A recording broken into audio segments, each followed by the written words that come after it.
Hey y'all, welcome back to my channel. Make sure you hit subscribe and shoot me a like if you don't mind. I'm about to go feed our new dog D. So his name is actually Houdini. He's a little over a year old. He's a full-blooded Great Pyrenees. One of my friends actually, or one of our vendors at the farmer's market, they are traveling nurses. And they are traveling, so we're taking care of D right now, and we'll probably breed him to Piper a little later. But he's a very well-behaved boy. Right now, I'm keeping him on this aerial line just because that's what he was on at home. As soon as we get this buck pasture fixed, he's going to go in there with the bucks. I just didn't want to let him quite loose on Piper yet because she's not quite a year old. I know, D, I'm going to feed you, Bubba. I come down here, even though he's got a self feeder, I come down here every day to socialize him a little bit more and to love on him. But as soon as we get that up, we'll put him in there. I just didn't want to let him loose with Piper quite yet because she's not quite old enough. I was going to see if she'd run down, but she hadn't yet. So yeah, meet D. The boys really like him, and he's a big, fat, happy boy. He's a good boy. He is. He's such a good boy, D. Good boy. I'm going to tell your mama to watch this here and say hi. Can you say hi? I got to wipe his face. Right, so I fed him. I'm going to roll up here to our second new additions, or I guess second and third. So one of my students that I used to teach, who's graduated, used to show 4 goats, and he had 2 that he wanted to sell. Well, he contacted me, and I thought about it for a while. Even though I wanted to keep my herd purebred Kiko, I decided that I would try doing some boar crosses. So I've got these 2 girls in here. They're a little older. I think the oldest one's 5, and the youngest one's like 3 or something. But their names are Sadie and Betty. They're very nice. Isn't that right? I'm keeping them in this horse trailer for a few days. I know I got feet. They know that I bring feet. It doesn't take them long to find out, does it? So, hold on. I want you to get out. Back up, back up. There you go. So, I'm keeping them in this horse trailer just for quarantine for a couple days. We dewormed them the day they got here. Or Michael dewormed them before we brought them. But, I'm going to deworm them again on day 10 and then give them a few more days and then put them out with the others. So they'll spend a good 2 weeks in here, but it's a giant trailer, and I've been letting them out to graze. Oh, I can't get out. So that works out really good. But yeah, they're 2 boar goats, and they're right friendly. These are older than mine, so I'm used to mine kind of being a little wild, but we'll get them fed and get them some groceries and fatten them up a little bit, and then hopefully they'll breed. If not, there's an auction not too far away. Or I got a couple people interested in them. So we'll see. Hi, Piper. She decided to say hi.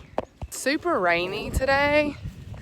So instead of pushing Truett around like I usually do, I left him up under the shed in the stroller. And he doesn't have a problem with it. So we're going to keep it that way. Oh, he might have a problem.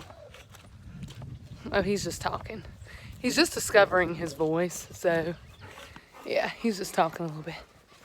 You say hi, buddy? You say hi? He's really tired, and he fights sleep so bad. So, I could have left him inside, but I've got Ryan home today. And it's just easier to bring him out here because Ryan will come out and say, Truett's crying. Mama, can you get him? Or he'll try to rock him or pick him up, and I'm like, he can be outside and have some fresh air for a minute. So I've got him under the shed. You're good, buddy. So now we're going to go feed the other goats and the chickens in the Piper. Whew.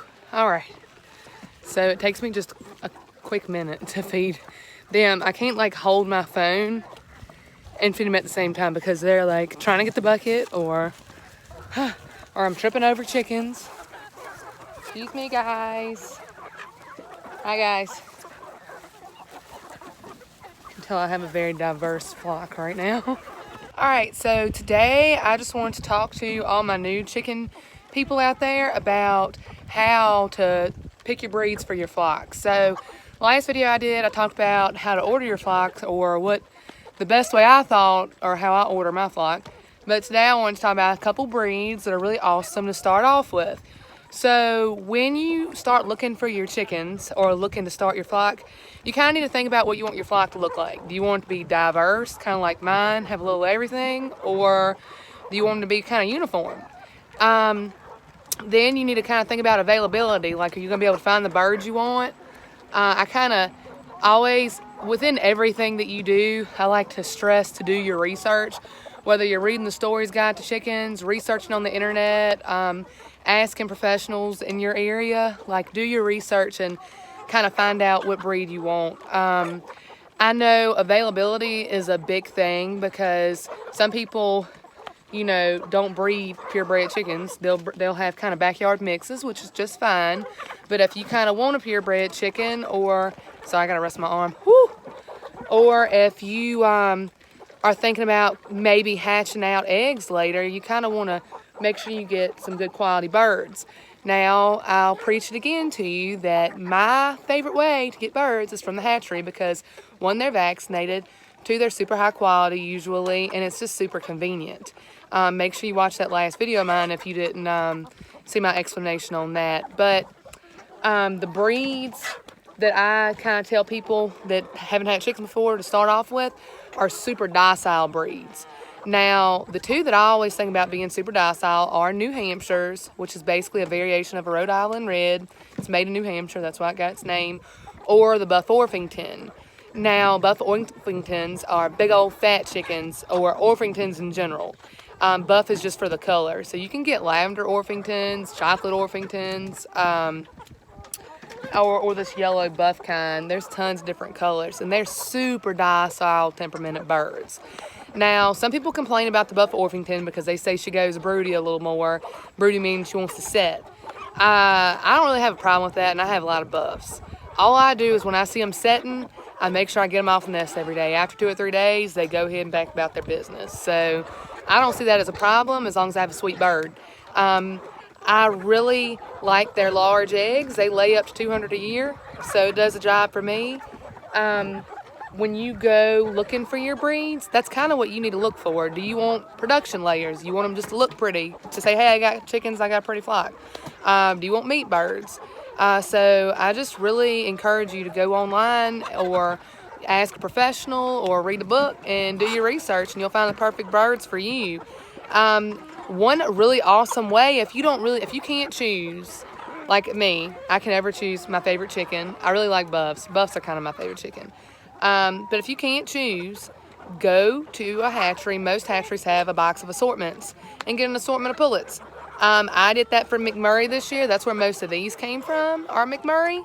And it's a box. They came with Barred Rocks. They came with Buff Orpingtons. I got a couple of speckled Sussexes, some black sex links, Welsumers. I'm trying to think what else. I got a bunch. I did buy 25, but after I got that one speckled Sussex, I loved her so much that I got 25 more sent to me like 2 or 3 weeks later. I got Rhode Island Reds. I do have a blue-laced red Wyandotte rooster. Ooh, it's about to start raining. And I love him. I'm going to get in my coop real quick. And I love him equally. Think about how you want to order based on your roosters, too. If you don't want that many roosters, I'm telling you, the hatchery is the way to go, because you can say, hey, I want pullets. And most of the time, you're going to get what you ask for. Now, if you go to the feed store, they don't guarantee them as much, or they'll guarantee them, but you don't know they're roosters until they're older. And I think when you get them from the feed store, so many hands are on them and moving them that it's hard to keep up with what they are. So, like I was saying, ooh, it's going to rain good today. Like I was saying, start your flock, jump in. I mean, it's not that, raising chickens is not that hard. Anybody can do it. It's really fun. It's fun to have all the different kinds. I love my chickens. It's like therapy for me to come out here and feed my chickens. So I just, encourage everybody to do it. If you're looking for some coop ready laying hens, send me a message, because I got plenty for sale. I'm going to put them more up for sale during the spring, but right now we're just growing them out. If you have any questions, be sure to come and ask me. I've been doing this for 8 years. I'm not saying that I'm like a professional or like I know everything, but I mean, I do my research. So Anyway, thanks for watching my video. If you don't mind, subscribe to my channel. I'm going to have a whole chicken series, so super excited about that. Thanks for watching. Shoot me a like. Have a great day.